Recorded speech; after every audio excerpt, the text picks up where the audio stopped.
오늘 이제 HTTP2 마지막 부분에 대해서 진도를 나가겠고, 그리고 이제 WebRTC 부분 이제 또 반 정도 진도를 나가도록 하겠습니다. 시험과 관련돼서 공지한 거 보고 뭐 이슈 있는 사람들 알려주세요.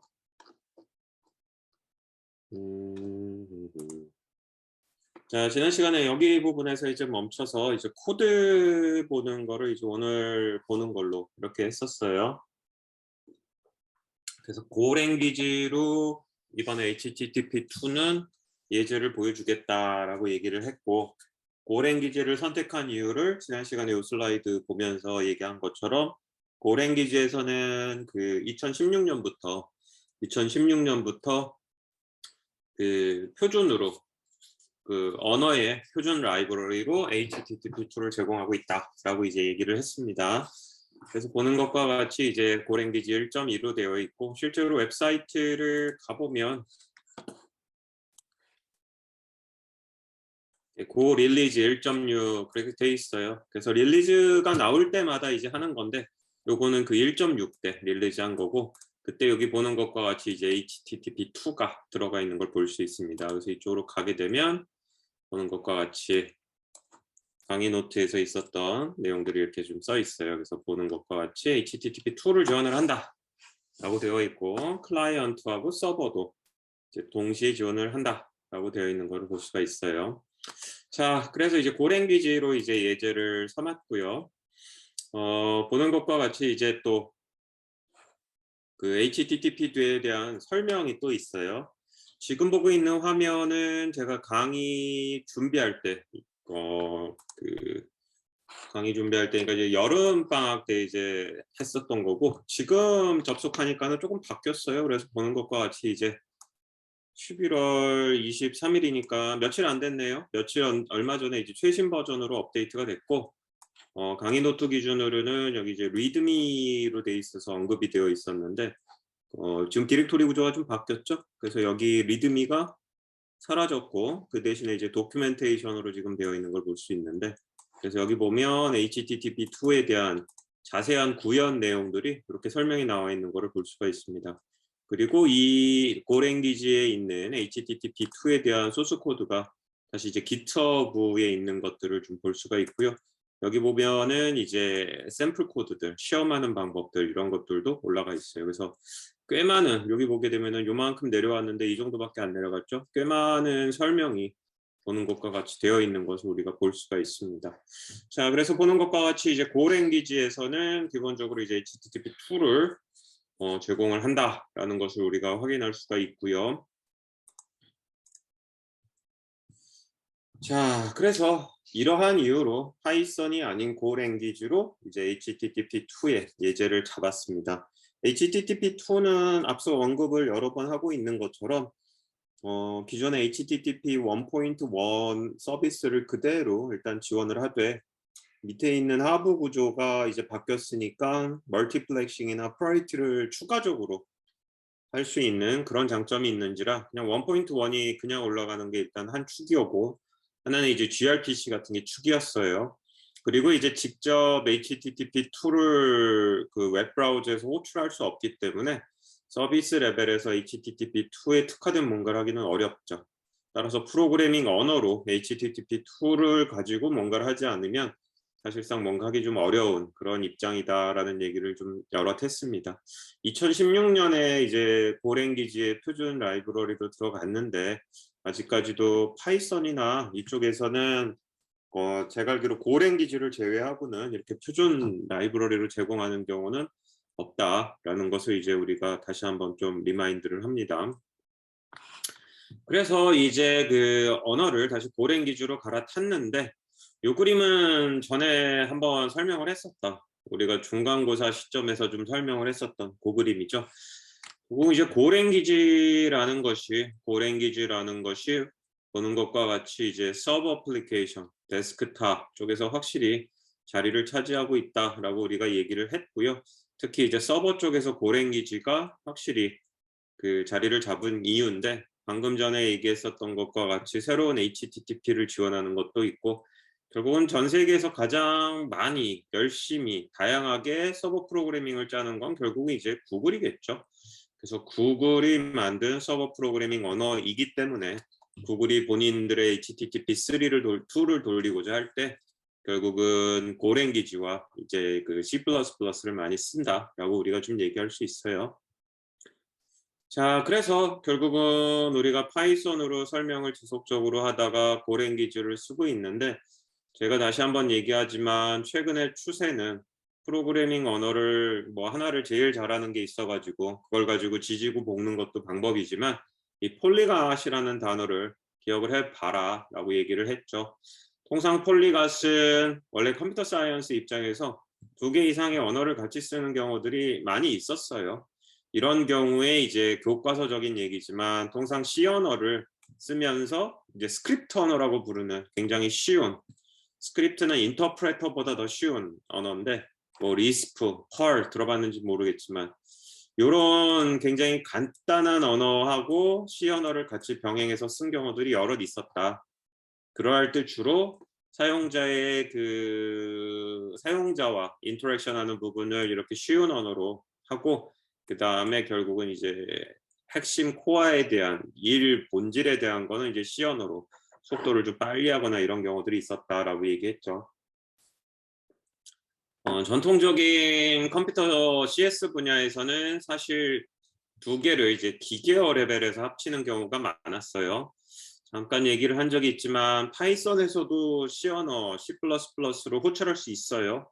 그때 이제 파이썬을 다시 재컴파일, 파이썬 언어 자체를 주로 재컴파일하는 경우가 있는데, 주로 이제 바이너리 레벨에서 이제 합치는 그런 경우들이 꽤 많이 있었죠.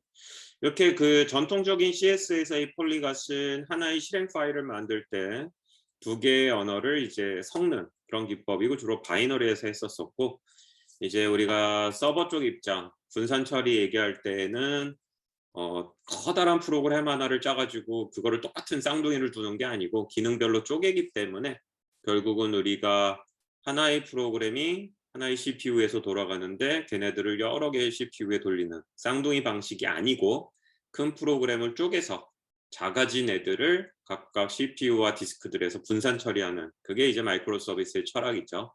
그런 거였고, 이러한 경우에는 이제 큰 거 하나를 만드는 경우에 결국 언어와 데이터베이스와 기타 등등을 통일하지만, 쪼개질 때에는 그렇지 않다. 뭐 쪼개진 그 조그마한 프로그램을 짜는데 가장 효율적인 언어, 데이터베이스, 운영체제 이런 걸 선택할 수 있기 때문에 장점이 있다고 얘기했죠. 아무튼 뭐 시대별로 추이가 있다고 한다면 현재는 우리가 마이크로 서비스의 세상에서 이렇게 폴리가 모드로 하는 경우가 많은 거고, 결국은 자기가 잘 다루는 언어를 가지고 함으로써 여기 나와 있는 것처럼 개발자의 뭐 창의성이라든지 다양한 문제 해결 접근 방식들을 조금 더 그 창조적으로 할 수 있는 이런 경우들이 많이 있다라는 얘기를 합니다. 따라서 언어가 새로운 것이 나왔을 때 그렇게 두려워할 필요는 없어요. 특히 이제 프로그래밍 언어를 공부한다는 사람들이 꽤 있죠.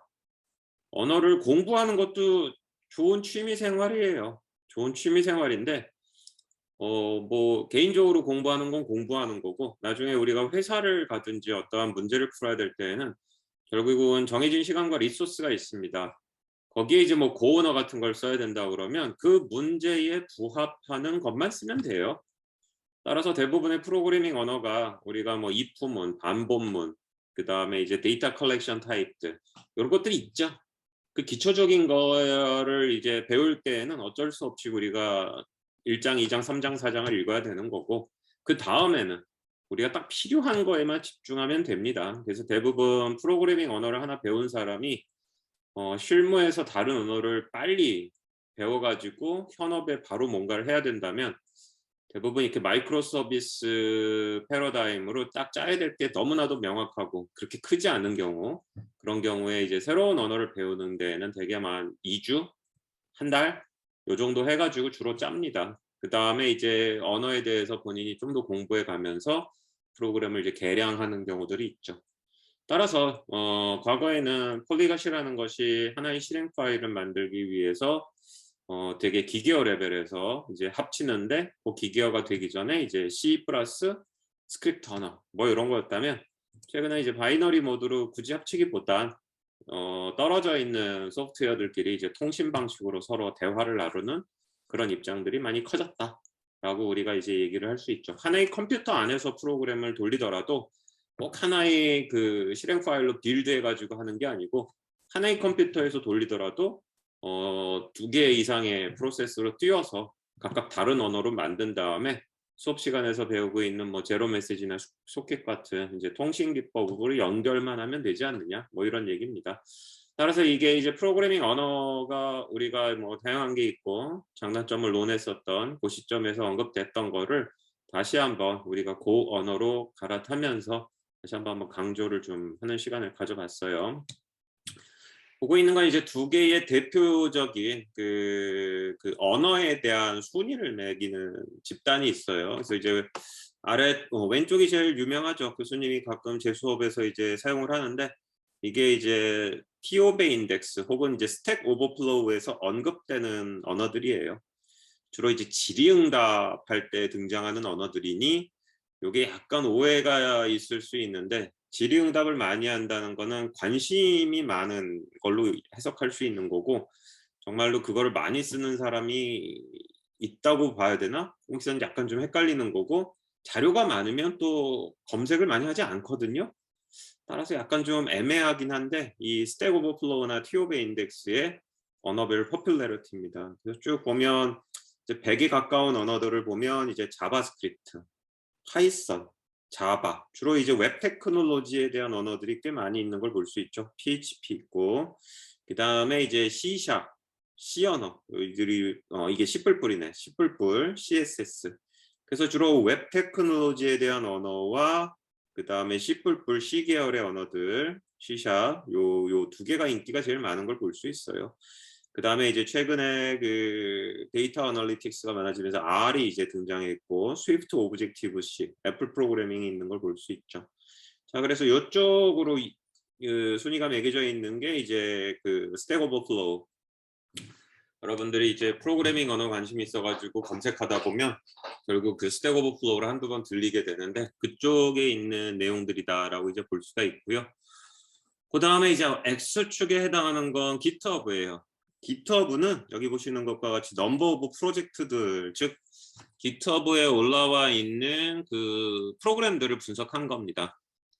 그러면 이제 여기서도 좀 오해가 있을 수 있어요. GitHub에 올라온 프로그램들을 보면 대부분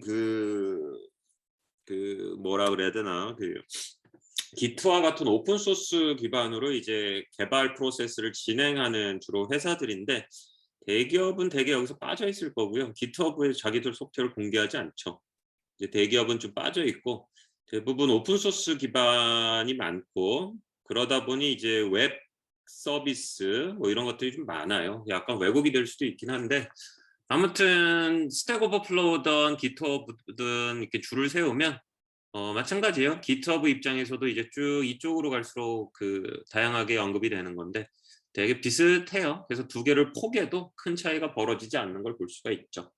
여기에 이제 신생 언어로 이제 고 언어가 보는 것과 같이 GitHub 쪽에서는 약 75니까 25 단위로 따랐으니까 여기가 이제 한 25에 10이 넘어가겠네. 80 후반, 90% 정도, 90점 정도가 이제 고랭귀지가 받고 있는 걸 볼 수 있죠. 스택 오버플로우 입장에서 질문들은 많이 안 하는데 실제로 개발된 소프트웨어들을 보면 고가 꽤 많이 있어요. 그 다음에 이제 다트 언어, 플러터 이런 것들, 러스트, C 대신 사용하는 이제 러스트 이런 것들이 좀 있는 걸 볼 수가 있죠. 그 다음에 여기 매트랩, 비주얼 베이직, 어셈블리가 참 희한한데 소프트웨어를 전공하는 사람들은 이제 어셈블리를 잘 안 하잖아요. 어셈블리도 재미있어요. 정확하게 1번부터 10번째 라인까지 CPU 운영체제가 주어졌을 때 얼마나 걸릴지 시간을 정확하게 잴 수 있는 진짜 인베디드 짤 때 재밌는데 어셈블리 있고 이제 전설의 수학 프로그래밍 언어인 포트란 뭐 이런 것들이 있는 걸 볼 수가 있죠. 아두이노가 이제 언급이 되는데 사실 아두이노는 언어는 아니죠. 플랫폼인데 좀 뭐 쭉 내려가다 보면 또 여기 뭐 파스칼 교육용 언어, 스몰토크 옛날에 인공지능 할 때 언어들 뭐 쭉 이런 것들이 나오는 것들을 볼 수가 있습니다. 아무튼 그래서 웹과 C 언어 계열의 언어들이 어쨌든 간에 가장 많은 인기를 꾸리고 있고요. 그래서 여러분들이 이제 소프트웨어 융합 대학에서는 이제 파이썬과 C++ 원래 소융합과가 만들어지면서 파이썬과 C++를 잡았는데 이제 컴공과까지 조인을 하면서 통일이 됐죠. 그 두 개를 취하고 있습니다. 그게 이제 사실은 요 맥락을 고려한 거예요. 기본적으로 엔진에 해당하는 걸 C++로 우리 학과가 선택을 한 거고 그다음에 인터페이스에 대한 거를 이제 스크립트 언어는 아닌 쉬운 언어, 인터프레터 언어는 이제 파이썬으로 우리가 좀 잡았습니다. 자, 그래서 여기까지 우리가 그 수업 내용하고는 좀 상관이 없지만 이제 고 언어가 이제 등장을 하니까 고 레벨에서 한번 다시 한번 이 랭귀지에 대한 얘기를 언급을 했어요. 랭귀지를 1장부터 뭐 40장, 50장까지 읽는 거는 좋은데 아마 사람이 망각의 동물이기 때문에 까먹어요. 그리고 거기 중에서 본인이 직접 코딩할 때 쓰는 기술은 많지 않아요. 그래서 사람마다 다르겠지만 교수님 개인적인 입장에서는 기본 문법을 익혔으면 이런저런 프로그램을 파일럿으로 쫙 보면서 그 필요한 거를 익히는 게 더 좋지 않을까? 거꾸로 이제 인베디드 하는 사람이 굳이 유저 인터페이스 짤 필요 없잖아요.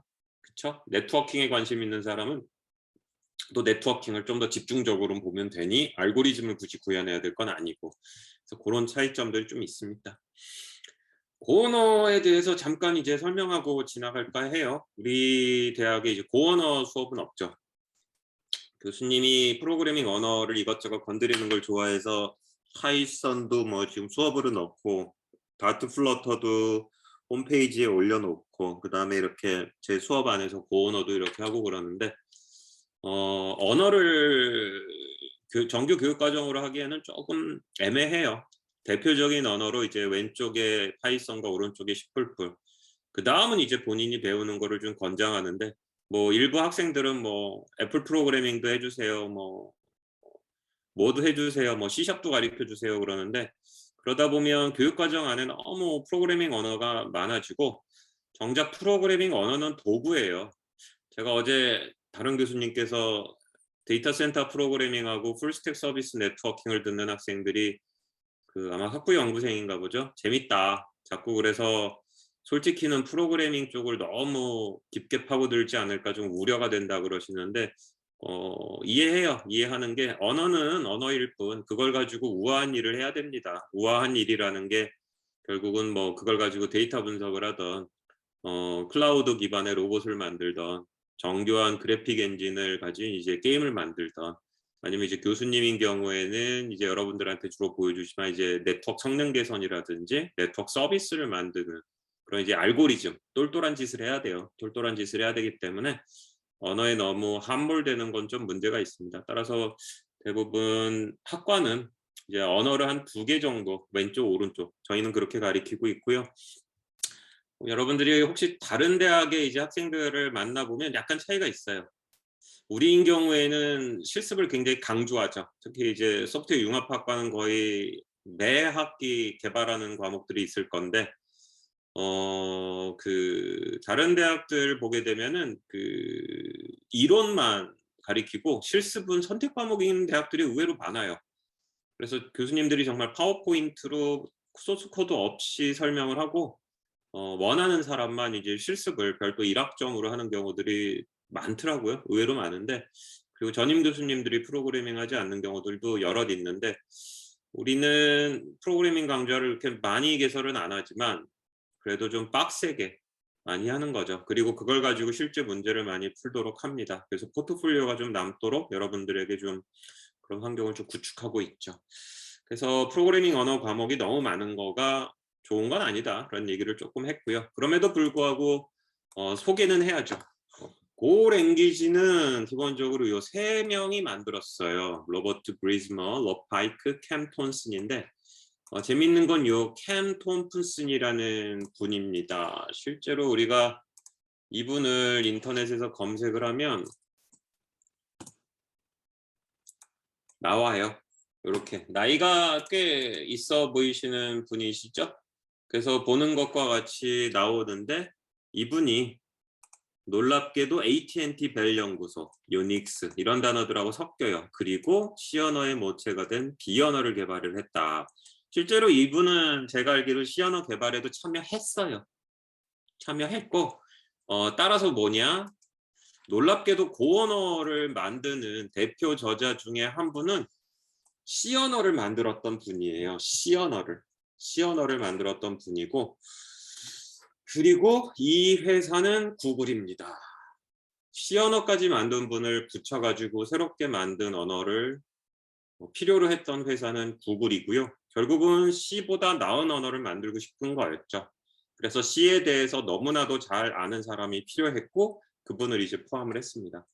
그 언어가 의외로 오래됐어요. 보는 것과 같이 발표일이 2009년입니다. 그래서 보게 되면 그래요. 뭐 새로운 언어가 결국은 그 다음에 나온 게 이제 다트나 스위프트인데 스위프트 언어의 인기에 비하면 그 언어는 그렇게 많이 퍼져 있지는 않죠. 그래서 보는 것과 같이 12년 된 언어고요. C 언어의 특징, Strong Static Typing입니다. 여러분들은 이걸 잘 모를 거예요. 파이썬도 객체 지향 타입이고 그 다음에 C++도 객체 지향 타입이기 때문에 여러분들이 이 Strong Static의 의미를 잘 모르는데 간단하게 얘기하면은 우리가 객체 지향 컨셉인 경우에는 오른쪽에 있는 객체를 왼쪽에 있는 객체에 집어넣죠. 특히 파이썬인 경우에는 그게 원활하죠. 오른쪽이 인티저든 뭐든 간에 왼쪽에 있는 애한테 꾸겨 넣습니다. 대부분 다 들어가요. 즉 주고자 하는 값과 그것이 저장되는 공간은 뭐 어떤 타입이든 상관없어요. 그런 거를 다 언어가 맞춰줍니다. 언제? 값을 줄 때. 따라서 다이나믹하다는 특징을 갖는데 왼쪽에 있는 타입이 인티저여도 오른쪽에 있는 타입이 캐릭터를 받을 수 있는 거예요. 그런 타입들을 프로그래밍 언어에서 값을 치환할 때에 프로그래밍 언어가 알아서 결정하기 때문에 실행 시에 동적으로 그때 타입을 맞춥니다. 프로그래머 입장에서는 편하죠. 편해요. 복잡한 짓이에요, 그게. 왜 그래요? 컴퓨터 메모리에 값을 저장을 할 때에는 정수인 경우에 저장하는 방식과 문자인 경우에 저장하는 방식 이런 게 다 달라요. 그거를 다 포장을 해준 거예요. 이게 이제 우리가 주로 이제 다이나믹 타입이라고 얘기를 합니다. 그럼 여기서 이제 스태틱, 스트롱이라는 건 뭐냐? 오른쪽에 있는 타입이 A고 이것을 왼쪽에 있는 타입인데 B인 경우에게 쑤셔 넣는 경우, 줍는 경우 안 돼요. 기본적으로 그렇게 할 수 없어요. 따라서 강제로 하고 싶으면 할 수 있지만 그렇게 하면 안 좋아요. 이거는 뭔 얘기냐 하면 결국은 인티저가 컴퓨터 메모리에 저장되는 방식과 문자열이 저장되는 방식은 원래 다르니 인티저가 저장되어 있는 스킴의 값을 문자열이 저장되어 있는 곳으로 넣는 행위를 금지해 버린 거예요. 막아버렸어요. 아예 막아버렸고 이게 이제 C 언어 같은 게 그렇게 동작합니다. C 언어는 무시무시한 언어죠. 여러분들이 우리 스트림 버퍼 결국은 gRPC 밑에 있는 거 얘기할 때 결국은 이상한 변수들이 등장했잖아요. 인티저 16, 인티저 32, 인티저 64, 32비트짜리 인티저, 64비트짜리 인티저, 16비트짜리 인티저. 인티저를 저장할 때 몇 비트에 저장할 건지를 명확하게 정의한 겁니다. 따라서 인티저 32에 있는 거를 인티저 16에 넣을 수 없고 인티저 16에 있는 걸 인티저 32에 넣으려고 그러면 또 경고가 나고 이렇게 돼 있어요. 결국은 C 언어는 컴퓨터 메모리를 아주 디테일하게 다루는 언어이기 때문에 왼쪽에 있는 컴퓨터 메모리의 값이 오른쪽에 있는 컴퓨터 메모리의 값으로 들어가는 행위를 매우 싫어해요. 서로 다를 때. 똑같을 때는 당연히 문제가 없죠. 따라서 이러한 그 프로그래머 입장에서는 좀 까탈스러운데 하지만 본인이 알아서 직접 이렇게 타이트하게 할 수 있기 때문에 나중에 에러가 날 확률이 적고 그리고 프로그래머가 모르는 자동으로 해준다는 건 뭐예요? 결국 프로그래머는 쉬울지 모르지만 도대체 어떻게 돌아가는지 이해하기는 어렵다는 거죠. 따라서 프로그램이 어떻게 메모리를 장악하고 동작하는지를 매우 잘할 수 있는 거죠. 그게 결국 인베디드를 한다는 건데 따라서 길게 얘기했지만 여러분은 파이썬과 C++에서는 경험하지 못하는 오른쪽에 있는 타입과 왼쪽에 있는 타입이 다르다 그러면 거의 대부분 에러를 내버리는 그러한 스트롱하고 스태틱한 타입이 이미 프로그램 짤 때 컴파일 전에 정해져 버린 거예요. 동쪽으로 수행할 때 오른쪽 타입을 왼쪽에 줄 수 없는 거죠. 이런 이제 굉장히 강력한 언어입니다. 이런 언어들을 좋아해요. 어떤 경우들이 좋아하냐? 다뤄야 될 데이터가 명확하거나 임베디드인 경우나 혹은 알고리즘 지향적인 경우. 서버 프로그래밍이 여기에 딱 들어맞는 거죠. 서버 프로그래밍이. 따라서 보는 것과 같이 기본적으로 스트롱하고 스태틱 타입의 특징을 가지고 있는 언어고요. 운영체제는 현재 리눅스, 맥OS, 윈도우즈. 그 다음에 이제 원래 그 오피셜 포팅은 아니지만 별도의 운영체제들에서도 이제 설치들이 되어 있습니다. 구글이 최근에 만든 언어들은 대부분 BSD 라이센스를 선택을 하고 있어요. 그래서 뭐 편하게 써라. 너희들을 이걸 가지고 공격하지 않겠다. 라고 얘기를 하고 있고요. 확장자는 고입니다. 그러면 왜 고냐라고 이제 의문을 제기할 수 있는데 이게 진짜 맞는지 틀리는지 모르는데 구글의 앞글자인 2개만 땄다라는 설이 있어요. 그래서 보는 것처럼 이런 로고도 이렇게 나옵니다. 참고로 이 소세지 같이 생겼는데 귀하고 손하고 발이 있어가지고 이렇게 뭐 머시기처럼 만든 게 뭐 동물이라고 그랬던 것 같은데 얘가 이제 고 언어의 그 이미지에 해당하는 애고요. 보는 것과 같이 찾아보면은 요 구글의 고 부분만 언어를 달리하는 경우들이 있습니다. 공식적인 고 언어에 대한 그 표현은 여기 보는 것처럼 파란색으로 고 이렇게 쓰는 것들이 있어요. 자, 그래서 특징은 기존의 그 스태틱한 타입이었던 C 언어 클래스가 없어요. 그리고 C 언어는 클래스가 없는데 C 언어하고 유사하게 되어 있습니다. 그래서 굉장히 스태틱하고 스트롱해요. 프로그래머가 정한 타입의 값들이 있으면 그 같은 값들끼리만 주고받아야 된다라는 거고요. 단지 C 언어가 이제 결국 나와서 인기를 끊었지만 점점 C 언어가 퍼지면서 드러났던 단점. 이게 메모리에 집중되는데 결국은 이제 개베지 컬렉션이라는 게 뭐냐? 쓰레기를 모아주는 겁니다. 뭔 소리냐? 파이썬이나 자바나 그 C++ 최신판은 C++ 최신판은 여러분들이 컴퓨터 메모리를 잡고 쓰고 안 쓰고 객체를 만들었다가 없애거나 혹은 안 없애고 버티거나 그러면 프로그래밍 언어 레벨에서 실행 파일이 만들어졌을 때 어떤 기능을 집어넣느냐? 더 이상 사용되지 않는 메모리, 더 이상 사용되지 않는 객체들을 지워요. 예전에는 그런 기능이 없었죠. 언어가 C++ 올드 버전도 그런 게 없었어요. 따라서 개발자가 컴퓨터 메모리를 잡았는데 혹은 객체를 만들었는데 그거를 필요 없어졌을 때 프로그래머가 직접 지우지 않으면 어떻게 된다? 결국은 프로그램의 컴퓨터 메모리가 쌓여서 빵 하고 터져버립니다. 그래서 초보 프로그래머와 중급과 고급 프로그래머를 두었을 때 똑같은 거를 짜게 한 후 돌리면 대부분 초보 프로그래머들의 프로그램은 무슨 향상을 보이느냐? 동작을 하는데 시간이 지날수록 느려져요. 왜 느려졌는지 보면 컴퓨터 메모리가 조금씩 잠식돼 가고 있어요. 즉 프로그램이 수행이 되면서 계속 메모리를 조금씩 더 쓰고 있어요. 이에 비해서 이제 잘 짜는 프로그래머들은 프로그램이 동작을 시작을 해서 아무리 시간이 지나도 추가적으로 메모리가 늘어나는 경우가 없어요. 즉 본인이 필요한 메모리를 잡은 다음에 필요 없을 땐 깨끗하게 지워버리는 거예요.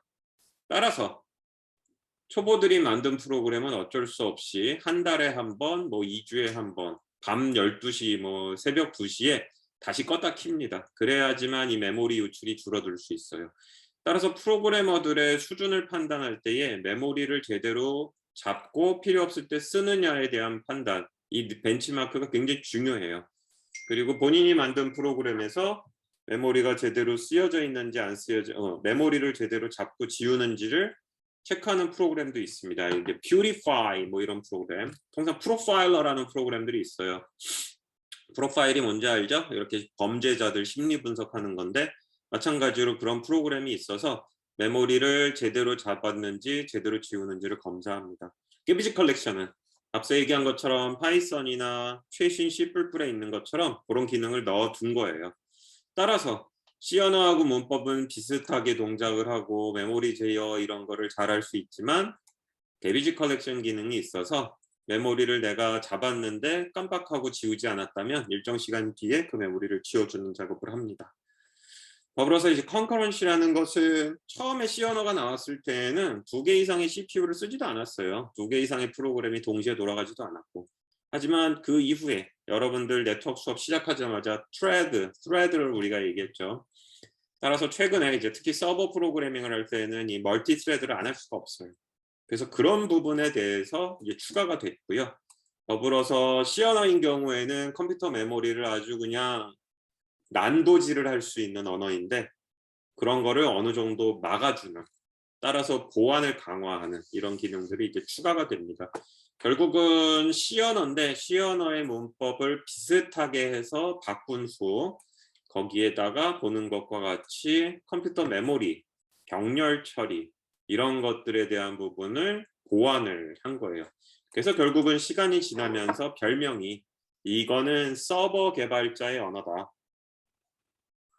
The language of a server developer 이런 식으로 이제 매겨졌어요. 그리고 통상 최근의 언어들은 그 언어가 인기를 끌게 된 히트 프로그램이 있는데 예를 들어 파이썬은 클라우드 컴퓨팅을 가능하게 한 오픈 스택이 있다 그랬죠. 2010년에 나온. 그러면 고랭귀지를 유명하게 만든 프로그램은 뭐냐? 도커. 이제 이 컨테이너 테크놀로지라고 부르죠. 데이터 센터 프로그래밍 수업을 들으면 거기 이제 도커를 가지고 우리가 실습을 하게 되는데 그 도커가 결국은 이 고랭귀지로 만들어졌다. 대부분이. 그래서 이 고랭귀지가 도커가 나오고 고랭귀지로 만들었어요 라고 얘기하면서 원래 인기가 그다지 있지 않았어요. 다트 언어하고 고 언어가 인기가 별로 없었는데 고 언어가 확 도커 이후에 살아나죠. 이제 다트 언어는 이제 플러터라고 부르는 유저 인터페이스가 나오면서 또 인기를 끌었으니 최근은 대부분 다 그 프로그램과 그 프로그램에서 사용된 언어 이렇게 페어가 맞습니다. C샵이라 그러면은 뭐 갑론을박할 게 없죠. 유니티, 그쵸? 게임하는 친구들인 경우에 이제 C++를 내려놓지 못하는 이유는 또 언리얼. 결국은 이런 식으로 요즘은 특정 분야를 위해서는 할 수밖에 없는 언어들이 존재를 해요. 유니티를 C샵으로 하지만 결국 머신러닝을 하려고 그러면 또 파이썬을 해야 되고 결국은 따라서 여러분들이 최근에는 본인의 언어를 하나쯤은 제대로 잘 다루는 건 중요해요. 가장 잘 다루는 주력이 뭐냐라고 얘기하면은 그게 맞는데 그 외에는 대부분 용도별로 이제 얘기를 하면 될 겁니다. 자, 고랭귀지. 결국은 우리가 고랭귀지를 가지고 HTTP2를 할 거기 때문에 설치 과정이 좀 걸리는 거예요. 그래서 예제는 간단하지만 좀 이런 설명들이 좀 들어가게 된 겁니다. 당연히 고랭귀지에 대한 정보는 어디서 받겠어요? 홈페이지입니다. 여러분들에게 그 언어별로 얘기하고 있지만 뭐 C++ 홈페이지랄 게 별로 없죠. 하지만 파이썬부터 홈페이지가 참 잘 돼 있어요. 그리고 고랭귀지 같은 데를 또 가보면 더 잘 돼 있으니 이제 한번 가봅시다. 자, 그래서 보게 되면은 원래는 요게 이제 기본 형태였어요. 되게 심플했는데 이 수업이 진행이 되면서 고랭귀지가 인기들이 많아지고 있는지 좀 예쁘게 다사다난하게 만든 것 같아요. 현재 홈페이지는 이렇게 바뀌었어요. 천지 차이죠? 정말로 요거밖에 딱 없었는데 예뻐졌어요. 예뻐졌고 열심히 고가 하늘을 위해서 올라가는 것 같네.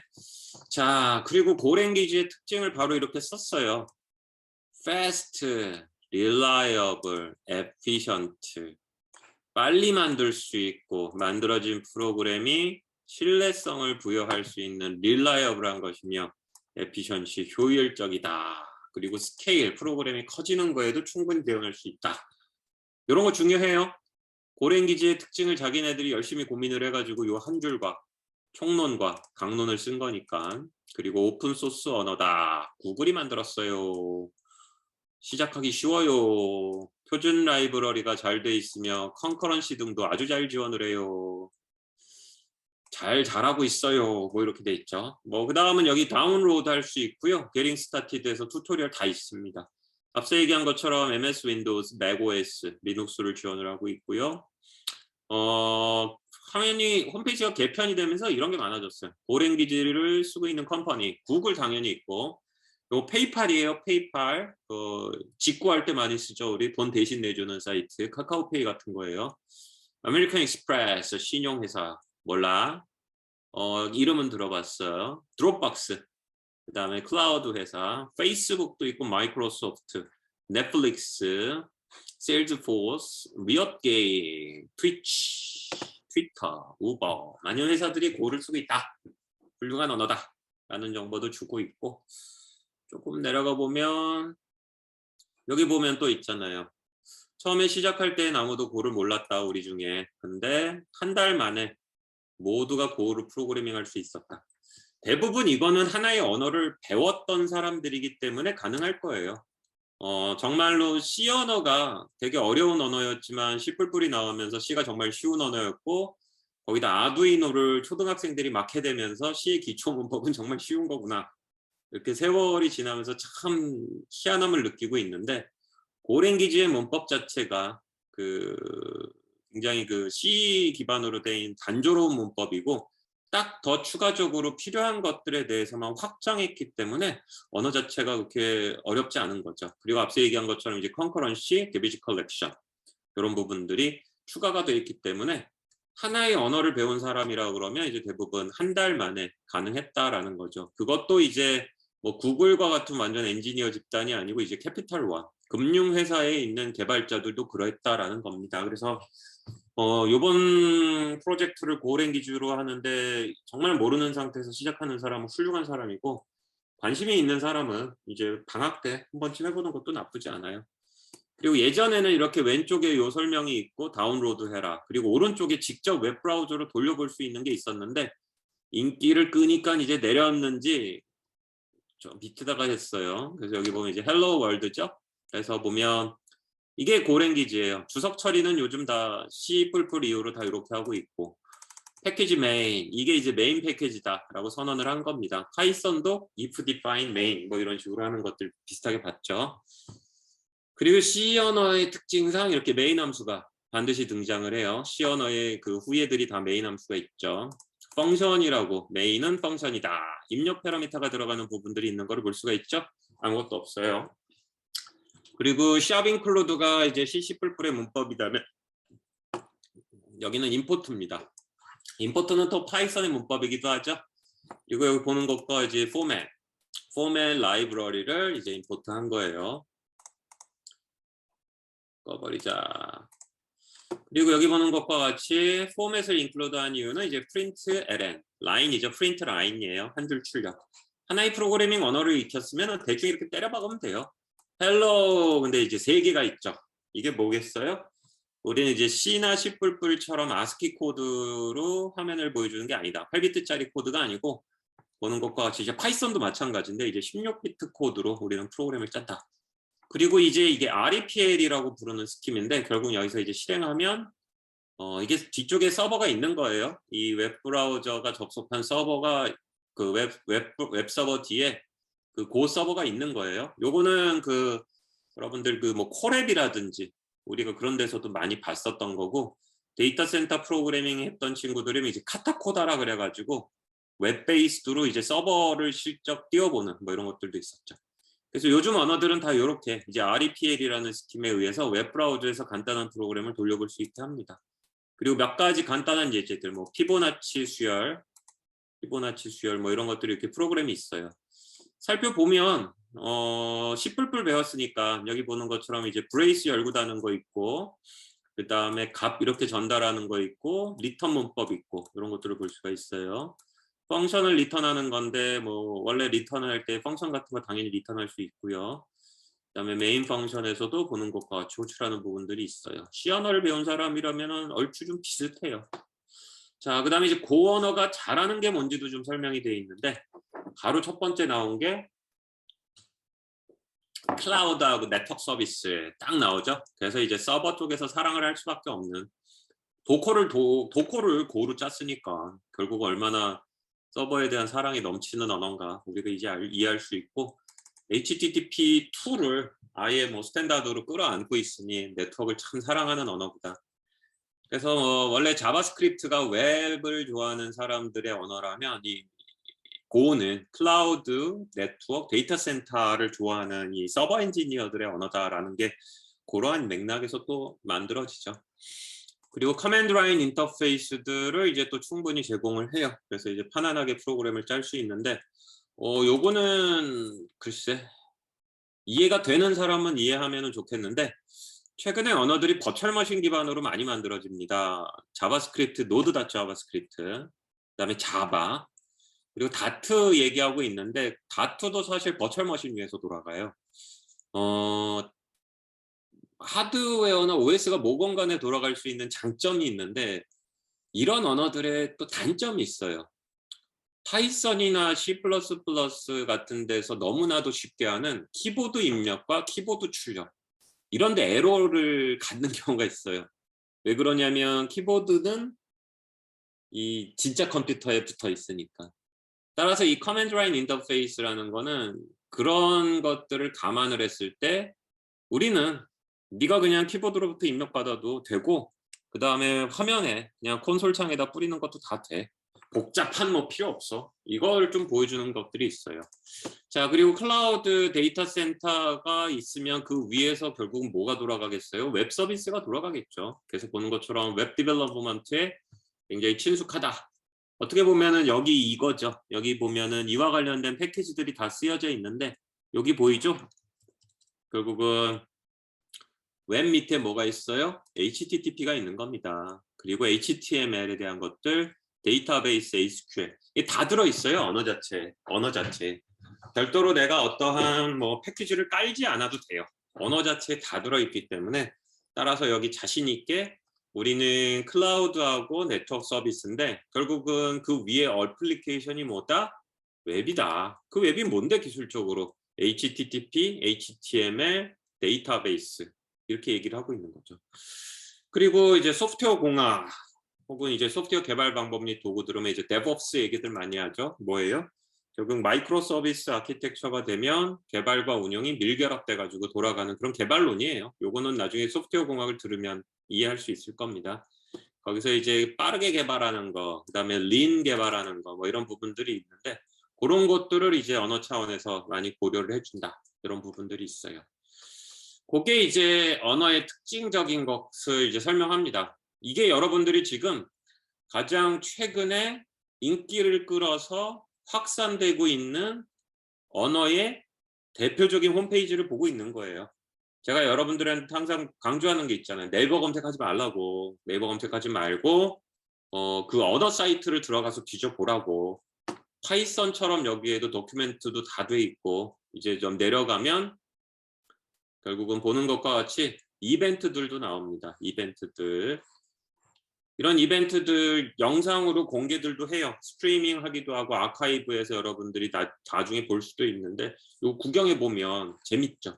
특히 그 여러분들은 좀 교수님 따라 좀 다를 수 있네. 교수님인 경우에는 프로그래머라고 지칭하면 개발을 할 수 있고 알고리즘도 짤 수 있는, 즉 손발로 코딩할 수 있고 뇌가 있어가지고 똘똘한 알고리즘이나 서비스나 이런 걸 만들 수 있는 사람이라고 얘기해요. 코더는 아닌데 따라서 여러분들도 프로그래머예요. 교수님도 박사고 석사기도 한데 교수기도 하지만 프로그래머예요. 프로그래머인데 이제 좀 더 잘하기 위해서 특정 분야를 잘하기 위해서 석박사가 있다고 볼 수 있는 건데 그 얘기를 하는 이유가 개발자들 이런 사이트에 가면 모임에 가면 재밌어요.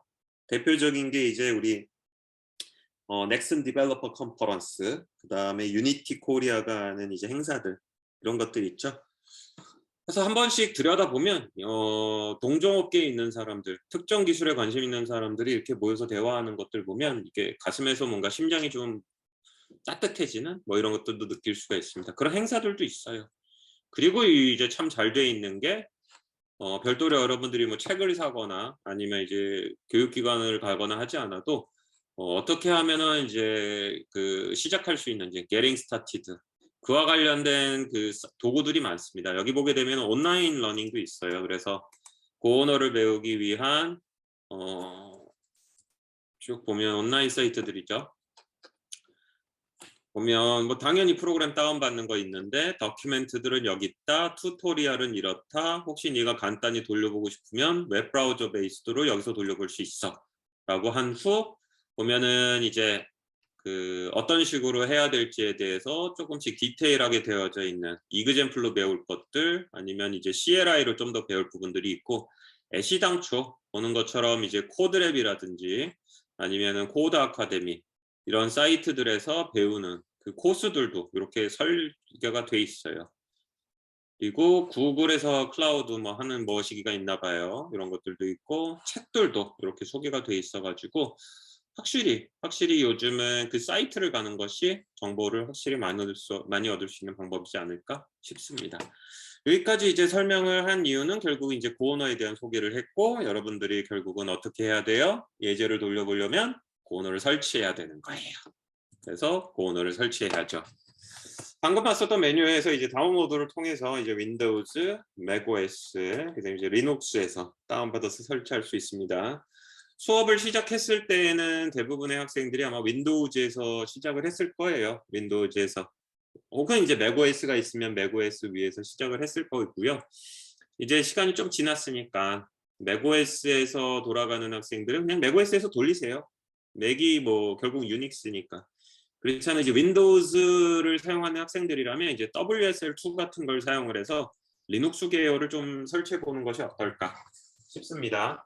커맨드 라인 인터페이스이기 때문에 뭐 그래픽을 써야 될 일도 별로 없고요.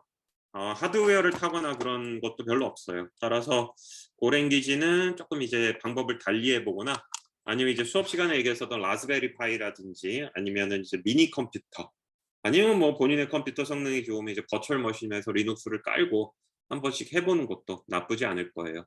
왜 그래요? 전 세계 슈퍼컴퓨터 500대 중에 리눅스를 쓰는 컴퓨터는 500대입니다. 100%예요. 100%.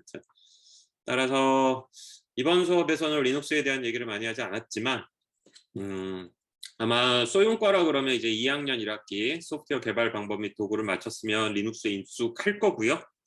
컴퓨터 공학과는 이제 선택적으로 인베디드 수업을 듣지 않으면 이제 리눅스에 친숙하기가 어려운데 꼭 리눅스는 경험을 하기를 바랍니다. 자, 개발 도구는 보는 것과 같이 비주얼 코드를 제일 많이 써요. 비주얼 코드의 플러그인 중에 이제 고가 있습니다. 고가 있어서 앞쪽에서의 설치 과정을 마치고 비주얼 코드의 요 고 플러그인을 실행하게 되면 여러분들이 개발 환경을 얼추 다 만들었다라고 볼 수 있고 요 플러그인은 고랭닷고잖아요. 기본적으로 그 오피셜 사이트 방금 우리가 봤었던 이 오피셜 사이트가 만들어서 배포하는 패키지니까 편안하게 설치하면 될 겁니다. 자, 그렇게 되면 여러분들이 이제 고언어에 원래 설치하는 라이브러리에는 포함이 안 돼 있어요. 표준 라이브러리긴 한데 그래서 추가적으로 설치를 할 필요가 있습니다. 근데 이게 내가 좀 헷갈리는 게 여름방학 동안에 보고 있는 이 자료가 만들어졌는데 어제 보니까 웹사이트도 그렇고 확 바뀌어 버려 가지고 이게 별도로 설치를 안 해도 돌아가는 건가 싶기도 해요. 솔직히 교수님이 그거를 어제 직접 돌려볼 만큼의 정성이 없어서 그러지 하지는 않았는데 아무튼 여름방학 동안까지는 고랭기지를 설치하고 이렇게 고get, pip 인스톨 이런 거 많이 써봤죠? 파이썬 하면서 그런 것처럼 고랭기에서 요 스탠다드 라이브러리지만 디폴트로는 다운이 안 되는 HTTP를 get하는 게 있었어요. 왼쪽 명령을 치거나 안 되면 오른쪽 명령을 쳐가지고 설치했습니다. 요것도 조금 바뀌어 있는지는 모르겠네요. 불친절한 이성원 교수님은 요거만 설명할 테니 여기서 바뀌어 있으면 알아서 하시고 뭐 바뀌어 있는데 해결을 했으면은 뭐 쉐어해 줘도 좋고 아마 바뀌지 않았을 거예요. 이런 명령들은 바뀌어도 기존에 있는 걸 유지합니다. 자, 그래서 우리가 고를 설치하게 되면은 이렇게 고 get 할 수가 있어요. pip 인스톨 하듯이. 그래서 이런 식으로 해가지고 고랭기지 밑에 x 밑에 넷의 http2 혹은 이제 넷을 설치하면 http 모듈이 라이브러리가 이제 여러분들 컴퓨터에 설치가 되고요. 이로써 여러분들은 모든 개발 환경을 확보한 셈입니다. 그렇게 어렵지 않아요. 고개발 환경에서 에러가 난 경우는 그렇게 많지 않아요. 따라서 이렇게 뭐 문제 없이 아마 설치가 될 거예요. 우리가 HTTP 소스 코드를 보는 이유는 사실상 딱 두 개예요. 하나는 그냥 HTTP 1.1과 같이 리퀘스트 리스폰스 하는 예제를 보여주는 거고, 근데 그건 너무 허망하잖아. 그럼 더 중요한 거는 이 트랜스포트 레이어 시큐리티 TLS입니다. TLS. 여러분들이 HTTP2에서 원래는 TLS 시큐리티를 맨데이토리로 하려고 그랬으나 실패했다고 얘기했고, 하지만 현실 세계에서는 대부분 다 HTTP2를 이 TLS 트랜스포트 레이어 시큐리티 레이어를 구동해서 한다라고 얘기했잖아요. 따라서 그냥 단순히 리퀘스트 리스폰스를 보는 거는 별 의미가 없고요. 이 TLS라는 거를 어떻게 구현했는지를 볼 필요가 있어요. 특히 이 고랭 기지를 선택한 이유인데, HTTP2를 디폴트로 지원을 한다는 건 TLS를 디폴트로 해야 된다는 얘기겠죠? 따라서 언어 자체에서 이 TLS를 또 굉장히 쉽게 할 수 있도록 이미 언어 안에 포함을 해놨어요. 결국은 다른 언어에서 HTTP 설치하고 트랜스포트 레이어 설치하고 연결하고 이런 게 상당히 좀 에러를 겪을 수 있는 건데, 에러라는 게 설치 시. 근데 여러분들이 그 설치와 컨피규레이션이 되게 수월할 수 있습니다. 코드를 먼저 봐버리면 지금 보고 있는 게 몇 줄 안 되잖아요. 26줄짜리인데 고랭 기지로 실제 HTTP2 서버, 정확하게 얘기하면 HTTP1과 2를 모두 지원하는 서버를 꼴랑 26줄짜리로 짠 겁니다. 근데 실제로 주성문하고 빈칸으로 덧엎여 있으니 사실은 몇 줄 안 되죠. 그럼 우리가 TLS를 고려하지 않는다 그러면 코드를 한번 읽어볼까요?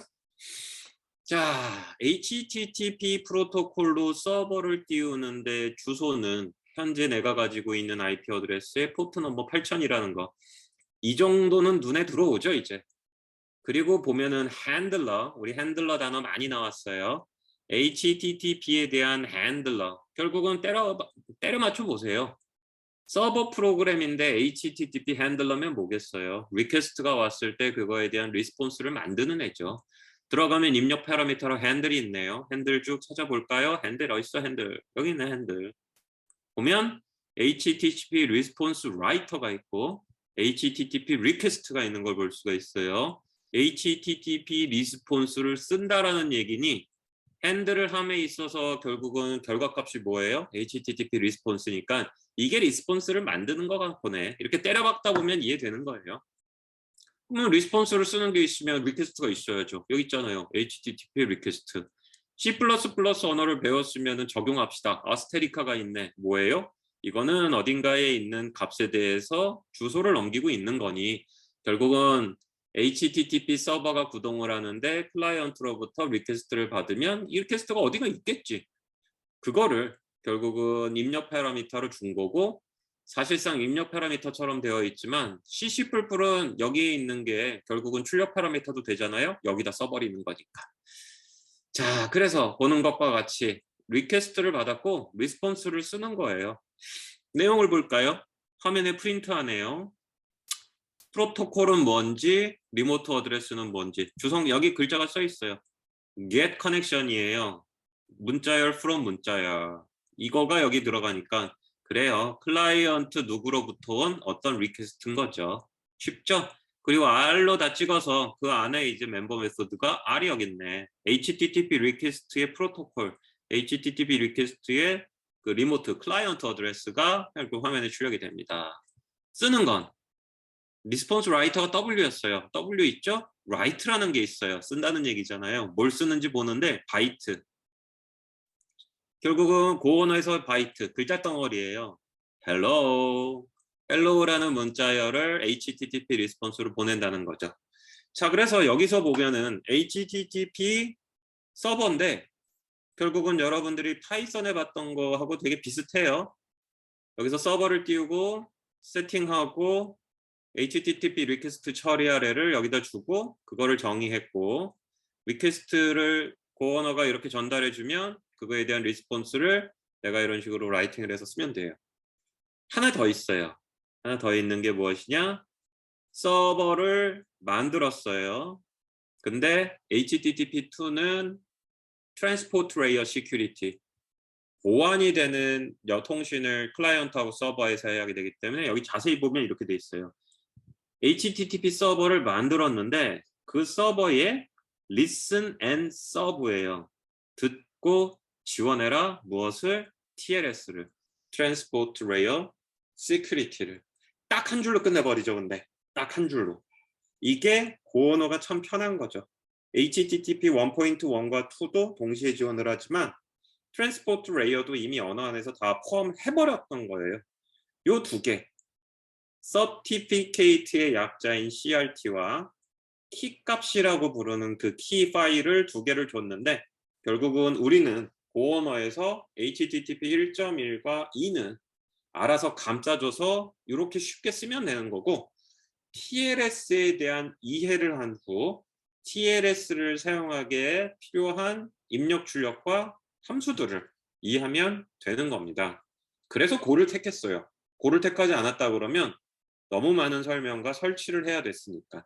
자, 그러면 사실상 리퀘스트 리스폰스를 주고받는 행위에 대해서는 별도로 설명할 것도 없죠. 1.1 어플리케이션이 이 위에 올라갔다 그러면, 원래 1.1을 기반으로 만든 서비스가 있다 그러면 그냥 돌리면 돼요. 돌리면 되는 거고, 자, 우리는 트랜스포트 레이어를 조금 더 설명을 하려고 합니다. 이 보안인데 암호화, 자세히 쳐다보면 서버 서티피케이트라는 거예요. 뒤에 있는 예제를 실행하려고 그러면 여러분들이 반드시 해야 되는 게 있으니 바로 이 서버 인증서를 만들어야 됩니다. 서버에 대한 인증서. 근데 임시 인증서예요. 왜 그러느냐? 원래 이 서버 인증서라는 게 뭐냐 하면 내가 웹사이트를 만들었고 공개합니다. 근데 나를 접속하는 사람들은 나와 암호화된 통신을 해야 돼요. 그러면 다른 사람들이 날 뭘 믿고 암호화된 통신을 이 웹서버하고 합니까? 따라서 웹서버를 만든 사람은 본인이 믿을 만한 존재라는 걸 외부의 기관의 인증을 받아요. 종이를 주고받는 게 아니고 그 일종의 파일을 만들어냅니다. 그게 인증서인데, 통상 이 certificate라는 파일을 결국은 우리가 공인인증단체에서 만들게 되고요. 누군가가 나에게 접속을 할 때 내가 믿을 만한지를 그 인증 사이트를 통해서 이 인증서 문서를 받음으로써 아, 얘가 믿을 만하네. 제3의 공신력 있는 인증 서버, 인증 과정, 인증 전문 업체에서 이 서버는 믿을 만하다라고 얘기를 했네. 라고 이제 이 파일을 다운받아야 돼요. 따라서 한 번쯤 웹서버를 만들어 본 사람들이라면 이 인증값을 결국 서버에 넣게 됩니다. 근데 여러분들은 개발을 지금 임시로 할 거고 본인이 서버 만들고 본인이 클라이언트를 만드는 거니까 외부의 단체를 접근할 수는 없죠. 물론 할 수 있어요. 근데 공인 인증을 받는다는 건 여러분들의 서버가 믿을만하고 지속적이어야 하며 특히 비용과 관련된 것도 지불할 수 있어야 된다는 거거든요. 그건 아니잖아. 따라서 이 단계는 원래 HTTP2로 만들어진 클라이언트가 서버로 접속할 때 암호화된 통신을 하는 경우 서버를 믿을 수가 없으니 공인단체에서 받아와야 되는 그 인증서, 그거를 임시로 만들 거예요. 임시로. 뭐에 대해서? 여러분들의 로컬호스트 서버에 대해서. 로컬호스트 여러분들이 만든 거 대부분 로컬호스트였죠? 클라이언트하고 서버가 IP 어드레스가 같았잖아요. 따라서 여러분들이 만드는 개발용 서버에 한정해서 임시 인증서를 만들 거고요. 이 임시 인증서를 여러분들이 또 개발을 테스트할 클라이언트가 씀으로써 클라이언트하고 서버 사이에, 내가 만드는 클라이언트하고 서버 사이에 임시 인증서 기반으로 하지만 실질적인 TLS 통신을 하게 될 겁니다. 말이 좀 복잡한가요? 정리해 봅시다. 웹서버를 믿고 클라이언트가 암호화를 합니다. 웹서버를 어떻게 믿어요? 못 믿지. 따라서 웹서버는 제3의 공신력 있는 외부 기관에게 본인을 인증받습니다. 기술적으로 결국은 클라이언트는 이 인증하는 단체로부터 파일을 가져와요. 그 파일을 통해서 아, 서버는 믿을만하군. 이라고 인식하게 되고요. 제일 중요한 단계, 서버와 암호화된 통신을 할 수 있어요. 서버와 암호화된 통신을 할 수 있어요. 따라서 우리는 이거를 임시로 할 거고요. 그거를 위한 과정이 간단하게 요런 사이트에 접근을 하면 설명이 돼 있어요. 그래서 요 사이트에 가면 로컬 호스트를 위한 인증서, 그래서 2017년에 이제 나와 있고요. 교수님이 얘기한 게 이해가 안 되는 학생들이라면 이걸 한번 다시 처음부터 쭉 읽어보세요. 읽으면 되고, 결국은 이 과정을 우리가 똑같이 실행을 할 건데, 사용하는 프로그램은 오픈SSL이라는 프로그램을 실행한 거예요. 오픈SSL, 오픈소스 기반의 SSL인데 그 TLS의 전신입니다. TLS의 전신. 따라서 암호화된 통신을 지원하는 오픈소스 프로그램인데 이 뒤에 있는 패러미터들을 여러분들에게 다 설명을 할 수는 없고, 이거를 하는 거는 결국은 임시로 만들어진 암호화 키와 공인인증서가 발급해야 되는 서버는 믿을마다라는 서티피케이트 요 파일을 만들어줘요. 그래서 요 한 줄을 치게 되면 여러분들이 개발용을 위한 암호화 키예요. 이거 암호화 키, 임시적으로 만들어진 암호화 키고요. 이것도 사실 암호화 키가 들어가 있는 서티피케이션 파일을 여러분들이 하나 만들게 됩니다. 자, 그러면 서티피케이션 클라이언트 입장에서 봤을 때 믿을만하다라는 것과 서버.키, 결국은 서버가 사용할 암호화 키를 여러분들이 만들, 그리고 뒤에 있는 예제 프로그램이 있는 파일 위치에 같이 이동을 시켜줘야 돼요. 그렇게 서버는 두 개를 다 갖고요. 클라이언트는 서버는 믿을만하다라는 저 CRT 파일, 서티피케이트 파일만 클라이언트 소스 코드 있는 곳에 저장하면 됩니다. 실제로는 어떻게 이루어지느냐? 결국은 실제로는 서버를 만든 사람이 본인의 키를 만들어서 암호화된 통신을 준비하고요. 본인을 인증기관에 인증함으로써 서티를 가져옵니다.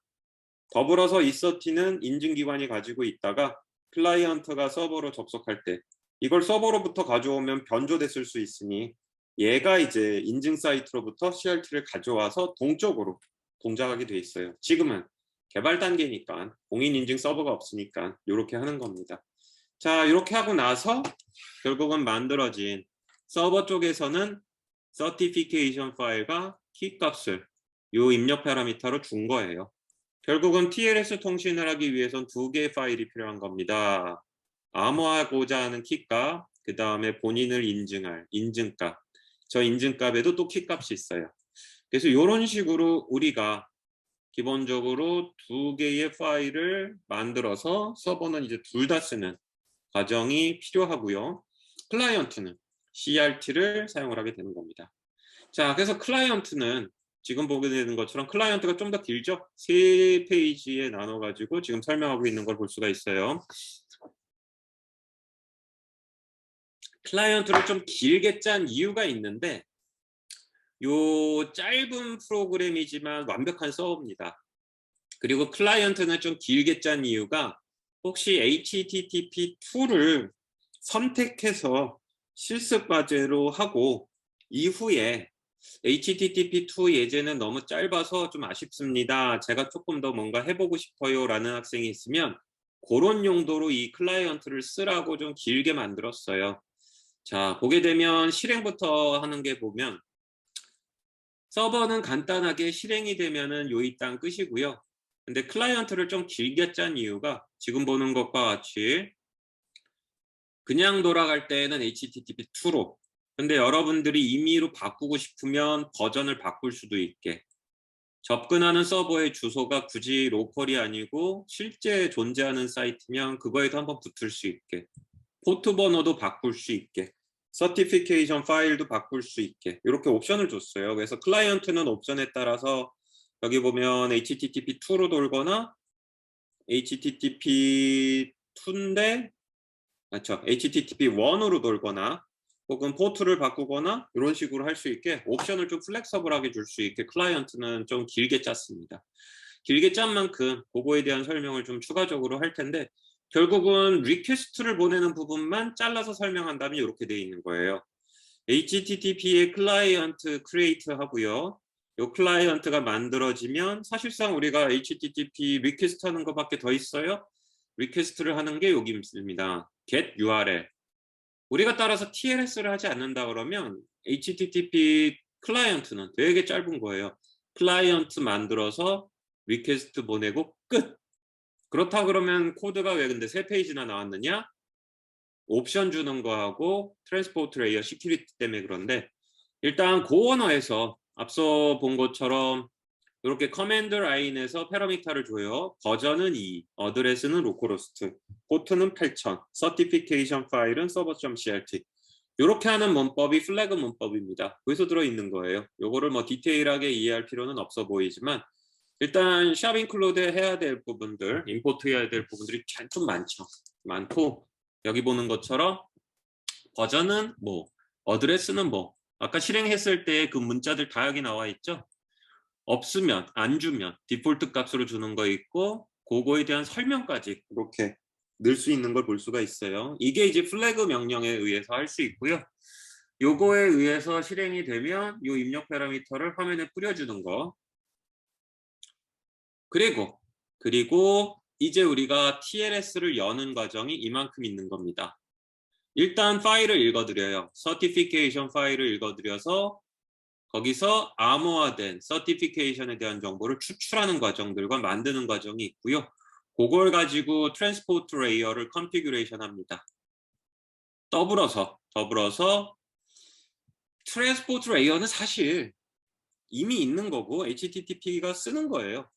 따라서 HTTP2라면 트랜스포트 레이어를 TLS에서 실행하는 게 가능하고요. 1.1이어도 트랜스포트 레이어를 쓰는 건 가능해요. 그래서 보는 것처럼 버전에 따라 2라면 당연히 2 밑에 HTTP2죠? 트랜스포트 레이어 TLS를 킨 거고 1이어도 트랜스포트 레이어를 킬 수 있게 예즈 프로그램은 그렇게 만들었어요. 따라서 사실상 클라이언트를 만들어서 리퀘스트를 보내는 거는 2줄밖에 안 되지만 트랜스포트 레이어를 그 컨피규레이션하고 세팅하는 과정이 이만큼이 들어갔다 하는 겁니다. 따라서 프로그램 입장에서 그 뭐 HTTP 1.1 서비스하고 바뀌는 게 없다면 사실은 코드는 저런 식으로 트랜스포트 레이어를 이제 업데이트하는 부분에 많이 집중이 된다라고 볼 수가 있어요. 자, 이렇게 해가지고 여러분들이 그 실습 코드들을 다운을 받으면 클라이언트 서버 디렉토리가 있고 파일들이 다 있어요. 교수님이 제너레이션 했었던 로컬호스트용으로 그 키값들과 서티 파일들도 다 있으니까 요거 아마 그대로 돌리면 돌아갈 겁니다. 로컬호스트니까 돌아갈 거고요. 그 다음은 아마 궁금해할 사람들이 있어서 여기 모드 파일하고 이제 썸 파일이라는 게 있는데 요거는 교수님이 배포한 거 그대로 써도 돼요. 이게 뭐냐 하면 뭐 메이크 파일 뭐 이런 거 혹시 만들어 본 사람 있는지 모르겠는데 내가 만든 프로그램이 별도의 외부 라이브러리 이런 것들을 사용하는 경우에 그 컴파일러에게 컨피그레이션 정보를 줘야 되는 경우들이 있어요. 그때에 우리가 지금 HTTP2 모듈을 썼으니 요거에 대한 정보가 있어야 됩니다. 그래서 요 2개의 파일이 필요하고요. 요 2개의 파일에 대한 추가적인 혹시 설명이 궁금하다면 오랭귀지 선택한 학생 있죠? 그래서 이렇게 고의 모듈, 고의 썸 이거에 대한 이제 설명이 나와 있는 이 링크가 있어요. 그래서 혹시 이거 굉장히 사소하기도 하지만 요거 몰라가지고 프로그램 빌드하는데 좀 실패하는 경우들이 있는데 요거 좀 궁금한 사람들은 요거 읽으면 되고 고랭귀지 선택한 학생들을 위해서 제가 채팅창에 링크 보냈으니까 관심 있는 사람들은 따라서 해보세요. 자, 그래서 실행을 하면 결국은 서버는 실행이 되고요. 몇 줄 안 짰음에도 불구하고 HTTP2와 HTTP 1.1이 전부 돌아가고 있는 것을 확인할 수가 있어요. 클라이언트는 여러분들이 주는 옵션에 따라서 HTTP2로 돌거나 1.1로 돌거나 여러분들 하고 싶은 마음대로 할 수 있습니다. 자, 이렇게 클라이언트하고 서버가 짜여진 거고요. 근데 서티피케이션 파일을 만들어서 클라이언트가 강제로 그 파일을 읽어들여서 서버로 접근했죠. 근데 우리가 서버는 그대로 둔 상태에서 만약에 웹브라우저로 접속을 한다면 웹브라우저는 분명히 공인된 기관에서 키값을 가져오려고 할 거예요. 근데 우리는 공인된 기관에 키값이 없죠? 그럼 무슨 일이 벌어지겠어요? TLS는 안 뚫릴 거예요. 그래서 결국은 서버를 띄우고 웹브라우저에서 접속을 하면 프로토콜 필드에서 나타나는 것처럼 HTTP2입니다. 맞아요. 그죠? 눈에 나타났잖아. 근데 보게 되면은 서버에서 우리가 로그를 임포트 했었어요. 로그. 결국은 짠 거는 몇 줄 없지만 기본적으로 이 HTTP를 다루는 고가 이미 만들어 놓은 서버 모듈이 계속 로그 화면을 보여주는데 여기 뭐라고 나와요? 처음에 서버를 띄웠는데 웹브라우저에서 접속을 하면 어떻게 된다? 트랜스포트 레이어 시큐리티에 대한 연결, 핸드쉐이크를 시도했으나 에러가 났어요. 왜 그래요? 얘는 공인된 곳에서 서티파이를 가져오려고 할 테니까. 우리는 그게 없어요. 결국은 트랜스포트 레이어는 실패해요. 보안은 연결되지 않아요. 하지만 크롬 브라우저는 그러면은 통신을 안 한다? 그렇지 않아요. 주의호환으로 되어 있죠. 시큐리티는 포기했고 HTTP 프로토콜만 도는 거예요. 그래서 트랜스포트 레이어는 불능 상태지만 암호화가 안 된 상태에서 HTTP 2.0이 성공하는 걸 볼 수 있죠. 그래서 보면 205K죠. 뭘 가져왔어요? 메인 페이지 가져왔고요. 바비콘, 요 위에 요 띄우는 탭에 띄우는 요 이미지라 그랬죠. 그래서 2번씩 가져왔죠. 크롬 브라우저 항상 여기 뜨는 걸 볼 수 있습니다. 따라서 지금처럼 저 되게 단순한 서버처럼 보이지만 트랜스포트 레이어가 실패하면 일반 모드로 돌아가는 코드까지 다 들어가 있는 서버다 라는 거를 우리가 알 수 있고요. 웹브라우저로 했을 때 결국은 트랜스포트 레이어의 문제로 인해서 통신이 에러가 있다. 하지만 트랜스포트 레이어가 안 된다 그래서 통신을 안 하는 건 아니다 라는 걸 우리가 볼 수 있습니다. 서버를 그래서 너무 간단하게 짠 것 같아 가지고 서버를 약간 좀 길게 짰어요. 그래서 이거는 여러분들이 클라이언트도 마찬가지인데 서버도 여러분들이 조금 손대보고 싶은 사람을 위해서 좀 길게 짰습니다. 가장 큰 차이점은 트랜스포트 레이어 컨피그레이션을 좀 세분화했어요. 서티파이 키 값을 그다음에 이제 뭐 추가적으로 컨피그레이션 하는 부분들을 별도로 다 나눴고 요거를 별도의 함수로 떼어내서 메인 코드 안에서는 아주 단순하게 리퀘스트 리스폰스에만 집중할 수 있도록 했고요. 그 다음에 이제 일부 패러미터를 추가했으니 이제 타임아웃 거는 부분들, 어드레스 주는 부분들도 이렇게 별도로 조금 떼놨어요. 그 외에는 그냥 이렇게 핸들러 펑션 컨피그레이션 해가지고 돌아가고 뭐 리퀘스트 하는 부분들, 저희 그냥 리슨하는 부분들은 동일합니다. 따라서 이것도 혹시 서버를 좀 개량하고 싶은 학생들을 위해서 만들어놨으니까 공부하면서 써보길 바래요. 참고로 이 예제는 교수님이 백지부터 짠 건 아니에요. 저 교수님도 저 TLS 컨피그레이션 이런 게 필요해가지고 이 앞에 있는 코드는 이분이 짰던 거를 임차했습니다. 2018년에 이제 이분이 짠 게 있더라고요. 그래서 똑같지는 않아요. 이걸 가져다가 바꿨기 때문에 여기에 그래도 일반적인 내용들 나온 것들 여러분들이 참조해가지고 보면 될 것 같아요. 자, 그래서 결국은 우리가 이제 뒤로 더 내려가면 거의 이제 기말고사도 코앞이고 이제 13주도 끝나가고 있는지라 여러분들이 이제 소켓 API부터 시작을 했죠. 1983년에 나온, 그리고 HTTP 1.1 97년에 나온 거 했고 제로 메시지 큐 했어요. 인기가 높은 2007년에 나왔던. 그리고 HTTP2 했고 gRPC도 했습니다. 거의 대부분 많이 쓰는 통신 프로토콜을 우리가 지나왔고요. 이제 두 가지를 더 하려고 해요. 하나는 이제 WebRTC, 하나는 Quick and HTTP3. HTTP3죠.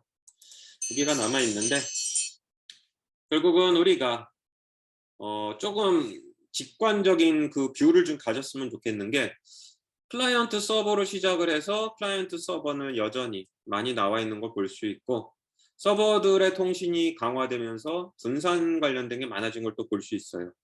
근데 이제 WebRTC는 왜 등장을 했냐면 Z 메시지 큐하고 조금 달라요. 우리가 제로 메시지 큐에서 클라이언트들을 단말들을 250개 엮는 모습을 보여주긴 했지만 제로 메시지 큐의 주된 설명은 서버 쪽이었어요. 웹RTC는 클라이언트입니다. 따라서 제로 메시지 큐가 서버들의 분산 구조라면 웹RTC는 클라이언트들의 분산 구조예요. 그래서 요거를 좀 설명을 할 필요가 있어서 바로 이제 이어서 할 거고요.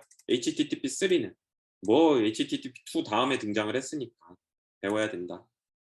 그리고 이제 중간고사에서도 우리가 시험 문제로 치렀지만 결국은 소켓은 커널 모드였죠. 하지만 이후에 등장한 건 모두 어플리케이션입니다. 자, 그럼에도 불구하고 이제 또다시 HTTP2 설명이 끝나자마자 또 다음 시간부터 우리가 3를 향해 갈 건데 왜 3를 하느냐? 보는 것과 같이 이제 전 세계 웹서버들이 어떤 기술을 쓰고 있는지. CSS는 전 세계 웹서버의 96%가 써요. HTTP2는 많이 쓰고 있어요. 2021년 8월 기준으로 전 세계 웹서버의 45.9%가 2를 씁니다. 3는 올해 표준이 됐음에도 불구하고 20% 이상 쓰고 퀵이 5.7이니까 둘을 합치면 약 26% 정도가 웹서버의 4분의 1이 이미 HTTP3를 써요. 따라서 HTTP3가 당연히 가야 될 길이기도 하고 구글 사이트, 메인 사이트 접속해 보면 보는 것과 같이 HTTP3로 거의 대부분 돌아요. 요거는 약간 시기별로 다른 것 같아요. 교수님이 여러 번 접속을 해봤는데 시간과 장소에 좀 차이가 있는 것 같아요. 집에서 주로 접속을 할 때는 다 HTTP3로 떴고 학교에서 할 때는 HTTP2가 많아요. 2하고 3가 섞였더라고요. 아마 이게 속도가 빠른 네트워크이면 3 쪽으로 넘어가는 것 같고 속도가 좀 느리면 2를 좀 혼용하는 것 같은데 아무튼 네트워크가 좋을 때는 3를 많이 쓰는 거를 볼 수 있고 유튜브도 마찬가지로 보는 것과 같이 HTTP3를 많이 씁니다. 결국은 가장 앞선 구글은 본인들의 서버들에 가장 경쟁력을 줄 수 있는 거는 이미 다 서버로 넘어간 거예요. 3로. 그래서 여러분들이 이제 2를 끝내자마자 3를 이제 향하게 될 것 같고요. 자, 아무튼 또 책은 이렇게 2권이 있어요. HTTP2까지는 이렇게 책이 예쁘게 잘 돼 있으니까 관심 있는 사람들은 이 책들 보면 될 것 같습니다.